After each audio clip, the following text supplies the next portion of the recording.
Assalamualaikum, welcome back to Invest Saham. Pada video ini kita akan membahas 5 alasan Gubernur Bank Indonesia menurunkan suku bunga acuan ke level 6%. Sehingga hari ini IHSG terkena inflow yang besar 1,4 triliun rupiah. Dan juga kita akan menganalisa saham-saham fundamental bagus yang terkena dampak positifnya. Tapi sebelum lanjut, disclaimer on, ini bukan ajakan jual beli saham dan juga bukan financial advice tentunya. So silahkan simak sampai akhir. Nah, jadi hari ini guys ya, pukul 14.30 ada pengumuman ya dari Bank Indonesia terkait BI rate yang dipangkas 25 BPS menjadi 6%. Dan kita akan melihat guys ya, 5 alasan kenapa Gubernur Bank Indonesia berani pangkas suku bunga mendahului The Fed. Nah, jadi di sini sudah saya rangkum guys ya, source-nya dari Bloomberg Technos biar lebih mudah dipahami gitu ya. Alasan Gubernur Bank Indonesia ya menurunkan BI rate menjadi 6%, padahal The Fed baru akan pangkas suku bunga pada malam hari nanti. Yang pertama, semakin jelasnya arah kebijakan Bank Sentral Amerika Serikat tentang penurunan suku bunga. Hal ini juga sudah sempat ya kita bahas kemarin terkait dengan BI rate yang kemungkinan besar akan dipangkas oleh Gubernur Bank Indonesia. Karena ada sedikit perbedaan ya guys ya, alias beberapa jam saja dengan The Fed yang akan pangkas suku bunga di malam harinya. Jadi kalau misalkan Bank Indonesia tadi sudah pangkas suku bunga di pukul 14.30, nanti malam pukul 1 itu akan ada pengumuman tingkat suku bunga dari The Fed yang kemungkinan besar juga akan dipangkas. Tapi kita belum tahu ya guys ya, apakah akan dipangkas 25 BPS atau 50 BPS. Lalu yang kedua, alasannya adalah nilai tukar rupiah kita itu semakin menguat dan tetap stabil. Yang ketiga, inflasi di Indonesia yang masih sangat rendah. Lalu yang keempat, kebijakan moneter dialihkan dari stabilitas kepada pertumbuhan makroprudensial dan juga finance. Lalu yang kelima, Bank Indonesia akan mendorong penyaluran kredit pembiayaan ke perbankan dan mendukung fiskal Indonesia. Nah, jadi hari ini banyak sekali guys ya saham-saham yang terkena dampak positif dan juga mengalami kenaikan yang signifikan. Salah satunya adalah saham-saham di sektor properti. Lalu ada saham di sektor perbankan ya, baik itu big banks ataupun bank second liner yang hari ini kita lihat juga rata-rata mengalami kenaikan. Lalu ada juga saham di sektor bank digital ya guys ya, yang naiknya juga sudah kita lihat ya dari kemarin. Nah, tapi di sisi lain ya guys ya, ada beberapa saham yang ternyata mengalami koreksi atau penurunan yang cukup dalam. Nah, hal ini dikarenakan adanya rotasi sektoral guys ya. Jadi karena ada pemangkasan tingkat suku bunga acuan di Indonesia, maka akan ada beberapa saham yang diuntungkan. Salah satunya adalah saham bank dan juga properti. Seharusnya saham finance juga terdampak positif ya guys ya, tapi kita melihat memang masih laggard seperti itu. Dan juga kita melihat ya guys ya, beberapa saham di sektor komoditas itu malah turun. Nah, tapi sebaiknya teman-teman menjadikan penurunan ini sebagai kesempatan emas ya. Karena gini guys, kalau misalkan memang ada rotasi sektoral dan beberapa saham sektor komoditas yang rutin membagikan dividen dengan fundamental yang bagus itu mengalami penurunan, maka teman-teman nantinya bisa membeli saham bagus tersebut di harga yang lebih murah. Tentu saja ini akan menjadi kesempatan emas guys ya, terutama untuk investor yang melakukan dividend investing dan juga value investing. Di mana pastinya kita ingin ya guys ya, membeli saham bagus di harga murah, bukan beli saham bagus di harga pucuk, seperti itu. Nah, kalau misal kita lihat guys ya dari kalender makroekonomi ya, memang hari ini adalah jadwal dari keputusan tingkat suku bunga acuan di Indonesia di pukul 14.30 guys ya, yang mana juga sudah dipangkas ya, tadi sudah kita sempat bahas, turun 25 BPS dari 6,25% menjadi 6%-an. Nah, lalu pada hari ini pukul 7.30 ya guys ya, untuk malam hari ini ada data ya dari housing di Amerika Serikat atau data perumahan di Amerika Serikat. Lalu ada data ya dari persediaan minyak mentah dan juga persediaan bensin dari Amerika Serikat yang akan rilis ya pada malam hari ini. Lalu pukul 1 malam hari nanti ya akan ada keputusan tingkat suku bunga The Fed ya guys ya, yang kemungkinan besar juga akan dipangkas karena kita sudah melihat bahwa beberapa data dari perekonomian Amerika Serikat memang membutuhkan stimulus dari pemangkasan suku bunganya. Jadi untuk suku bunga The Fed ya untuk saat ini di level 5,5%.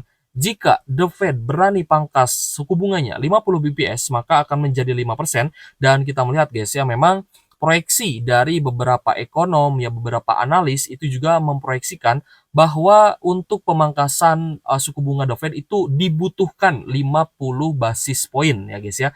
Tapi jika The Fed hanya memangkas 25 basis poin ya guys ya, kemungkinan besar ini tidak akan berdampak besar, terutama untuk perekonomian Amerika Serikat yang juga 25 BPS itu dinilai sangat kecil ya guys ya, seperti itu. Ini bukan menurut saya, ini menurut analis dan juga para ekonom ya, bahwa jika dipangkas hanya 25 BPS maka efeknya tidak akan sebesar ya jika pangkasnya 50 basis poin, seperti itu.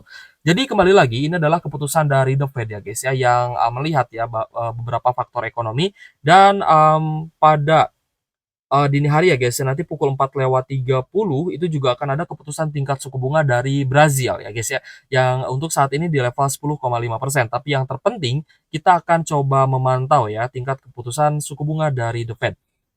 Karena gini guys, ketika US 10 years bond yield itu yield-nya turun dan untuk bond yield 30 tahunan juga turun ya di Amerika Serikat yang sudah pernah kita bahas juga, maka inflow-nya ini akan positif ke IHSG. Dan kita berharap saham-saham yang kita pegang untuk saat ini juga akan terkena inflow yang besar, akan terkena akumulasi yang besar, sehingga bisa naik lebih tinggi lagi. Dan kita lihat guys ya, beberapa saham perbankan, ya baik itu big banks ataupun bank second liner, itu belum mengalami all time high kembali. Jadi yang kita harapkan atau target kita adalah melihat ya bahwa saham-saham perbankan ini bisa terkena inflow yang besar dan juga bisa all time high kembali.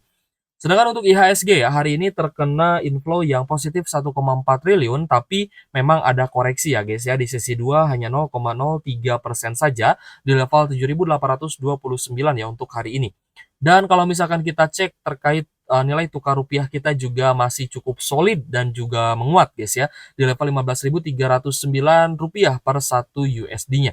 Jadi kita masih punya sentimen positif ya, terutama untuk menghold saham-saham yang kita sedang pegang, ya apalagi sahamnya juga bagus dan akan terkena dampak positif guys ya dari adanya pemangkasan suku bunga Bank Indonesia dan juga pemangkasan suku bunga oleh The Fed nanti malam, seperti itu. Oke guys, saham pertama yang akan kita bahas itu adalah saham BBRI ya guys ya. Di mana untuk BBRI hari ini hanya mengalami kenaikan tipis 0,94% di level 5.350. Dan kalau misalkan kita lihat ya secara fundamental, sebenarnya saham BBRI ini masih sangat layak ya untuk kita hold.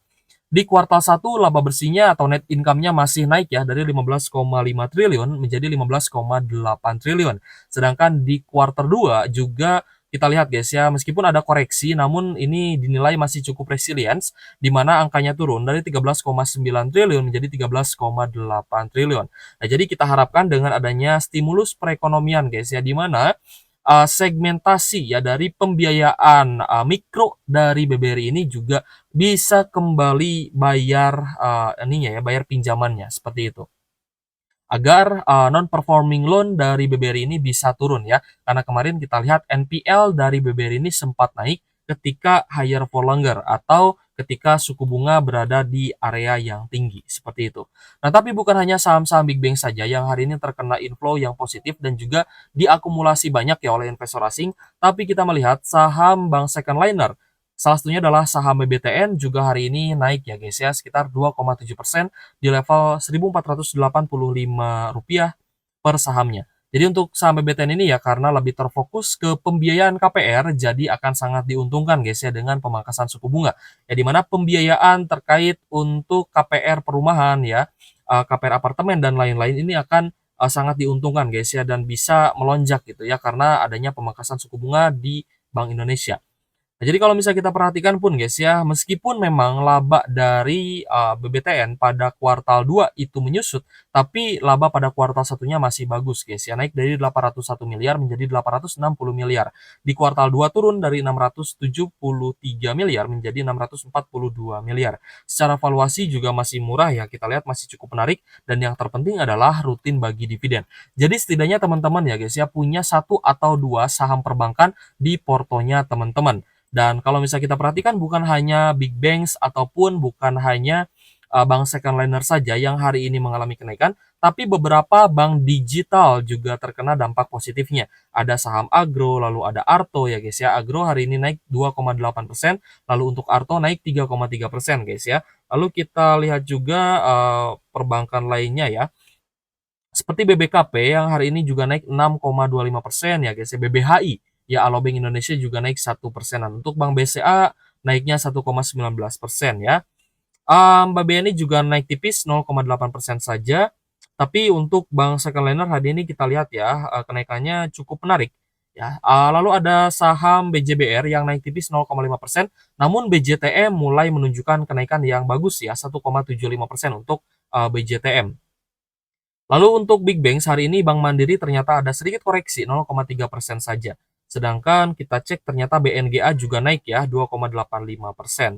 Lalu untuk BNI atau Maybank Indonesia naik 1,7% dan BRIS melanjutkan kenaikan 1,29%. Yang cukup tinggi itu adalah BTPS ya guys ya, atau Bank BTPN Syariah yang naik 6%-an pada hari ini. Jadi untuk saham-saham perbankan ya kembali lagi setidaknya teman-teman ya wajiblah memiliki satu atau dua saham perbankan ya di portonya teman-teman.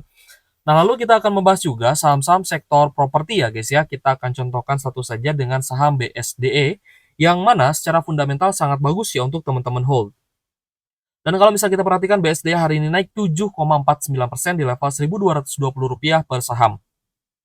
Jadi jika kita perhatikan pun ya dengan adanya pemberitaan pemangkasan suku bunga Bank Indonesia untuk saat ini, yang paling terdampak positif ternyata adalah saham-saham di sektor properti ya guys ya. Nah untuk BSD sendiri secara fundamental ya, kita melihat memang laba bersihnya naik signifikan itu di kuartal 1 2024 guys ya, dari 884 miliar menjadi 1,4 triliun rupiah. Sedangkan di kuartal 2 juga naik guys, dari 317 miliar menjadi 896 miliar. Secara valuasi juga masih sangat murah ya, PE ratio di angka 5 kali dengan PBV 0,6 kali. Lalu dari sisi net profit margin juga cukup tinggi di angka 25% dan kita lihat BSD ini tapinya ya guys ya tidak rutin bagi dividen. Terakhir bagi dividen itu di 12 Juni 2017. Lalu untuk return on equity di angka 7,9%-an. Nah, jadi kemarin ya ada yang bertanya, "Kak, Demas gimana? Apakah akan terkena dampak positifnya juga nih untuk Demas?" Ya kalau untuk Demas sih ya karena banyak yang melakukan dividen investing guys ya di saham Demas. Jadi sebenarnya nanti tergantung apakah Demas ini akan rutin kembali bagi dividen atau tidak, tapi secara sentimen ini sangat bagus untuk saham di sektor properti, termasuk saham-saham yang tidak rutin bagi dividen, ya. Jadi untuk Demas sendiri pun kita belum bisa memastikan apakah Demas akan kembali bagi dividen atau tidak. Nah, kalau misal kita perhatikan dari saham-saham, properti dan juga real estate ya, memang hari ini rata-rata mengalami kenaikan ya, seperti APLN hari ini naik 3%, lalu ada ASPI naik ya 3,9%, lalu kita cek juga ya, ada ASRI yang mulai turun ya, karena kemarin sudah mengalami kenaikan yang tinggi ya, teman-teman bisa lihat sendirilah chart-nya. Jadi wajar ya ASRI ada koreksi. Lalu kita lihat juga guys ya, ada beberapa saham seperti, BSD yang naik 7% ya, lalu ada CTRA juga naik ya, lalu hari ini ada saham Demas yang masih di harga yang sama di 163 per saham. Lalu ada FMI yang naik ya 24,58% ya hari ini auto reject atas. Lalu ada saham Haba AT ya yang hari ini naik 3%. Jadi beberapa saham properti ya ini sebenarnya kenaikannya cukup menarik guys ya. MPRO naik 6%, LPKR naik 7,9%. Namun kembali lagi tidak semua saham properti ini bisa kita investasi ya guys ya. Ada beberapa saham properti yang secara fundamental itu ya saham gorengan. Ya, jadi kembali lagi silahkan teman-teman do your own research ya, kembali dianalisa apakah saham-saham yang teman-teman akan pegang itu adalah saham yang secara fundamental bagus dan labanya bertumbuh, atau ya teman-teman hanya FOMO saja. Kalau misalkan pun teman-teman melakukan trend following, pastikan menggunakan strategi yang benar ya guys ya, dan tetap punya exit strategi atau exit plan. Nah, selanjutnya saham yang terkena inflow yang besar atau inflow yang positif adalah saham Astra International yang hari ini naik 3,45% di level Rp5.250 per saham. Untuk Astra International juga laba bersihnya dan kinerjanya ini dinilai masih cukup resilience, jadi secara fundamental masih sangat menarik dengan valuasi PE ratio di angka 6,7 kali dengan PBV 1 kali guys ya. Dan upside dari kenaikan Astra International juga akan sangat tinggi jika kembali uptrend. Dari sisi profitabilitas, net profit marginnya 10%-an dan kita lihat ya untuk dividen yield-nya ini berpotensi tembus di angka 9,89%, bahkan bisa mencapai angka 10% lebih ya jika teman-teman beli di harga bawah ya ketika kemarin sebelum rebound. Lalu untuk return on asset 6,92% dan return on equity 16,18%, kita nilai Astra International juga punya potensi untuk bisa rebound lagi. Karena di beberapa minggu terakhir ya, kita melihat memang Astra International sempat terkena net sell asing. Tapi jika kita lihat hari ini, Astra International menjadi salah satu saham yang paling banyak diakumulasi oleh investor asing, sehingga tercatat net buy jumbo 253 miliar ya guys ya. Nah teman-teman bisa tracking ya untuk Astra International, kita coba tracking lah ya. Untuk ASII, Astra International itu di beberapa minggu sebelumnya guys ya, ini malah cenderung net sell. Ya lebih sering net sell daripada akumulasinya. Jadi ketika hari ini terkena akumulasi ataupun net buy 253 miliar, which is ini sangat besar, dan kita melihat juga memang Astra International memiliki potensi yang bagus ya untuk bisa naik dan all time high lagi. Lalu untuk saham-saham big banks juga hari ini ya rata-rata mengalami akumulasi seperti BBCA yang terkena inflow 231 miliar dan BBNI yang terkena inflow besar 136 miliar. Nah, kita cek juga nih BBNI guys. Untuk BBNI itu juga menarik ya, karena di 3 hari terakhir atau 4 hari yang lalu itu malah terkena net sell 7 miliar, tanggal 12 ya, tanggal 13-nya 26 miliar dan tanggal 17-nya 25 miliar. Itu kemarin ya guys ya. Meskipun di beberapa minggu sebelumnya memang ini lebih cenderung akumulasi, tapi ketika ada net sell dan ini menjadi gocekan ya guys, yang menjadi keraguan-raguan untuk teman-teman hold saham BBNI. Nah, maka saya di sini mengobservasi ya bahwa BBNI ini sebenarnya masih punya peluang yang bagus untuk lanjut naik dan diakumulasi secara besar-besaran terutama oleh investor asing. Lalu selanjutnya ada saham Telkom ya, BRIS, BBRI yang juga terkena inflow positif. Lalu ada Arto, MAPI, Brand, BSDE, SMRA di sektor properti, Aman, CTRA juga sektor properti ya, meskipun Aman bukan ya guys ya. Lalu ada AMRT, INDF ya di sektor consumer dan juga retail, ISAT, Kalbe Farma, Film dan juga Pani yang terkena inflow yang positif. Lalu sayang sekali guys ya, hari ini banyak sekali saham-saham yang terkoreksi dan ternyata setelah kita cek itu ada net sell yang besar. Ya, salah satunya di saham Adro, Goto, Buka, Inco, Antam, DSSA, Jasa Marga, UNTR, SMGR, Bumi, JPFA, Petrosi, Harum Bevin, MDKA, TAWR, SRTG, PSAB, dan juga ASRI. Seperti itu guys ya. Nah, jadi semoga pembahasan kita pada video ini membantu teman-teman guys ya. Sehingga teman-teman ya dapat memproyeksikan kira-kira kita beli saham apa nih besok ya. Silahkan do your own research dan kembali lagi disclaimer on. Oke guys, terima kasih sudah menonton. Thank you for watching. See you on the next video. Wassalamualaikum warahmatullahi wabarakatuh.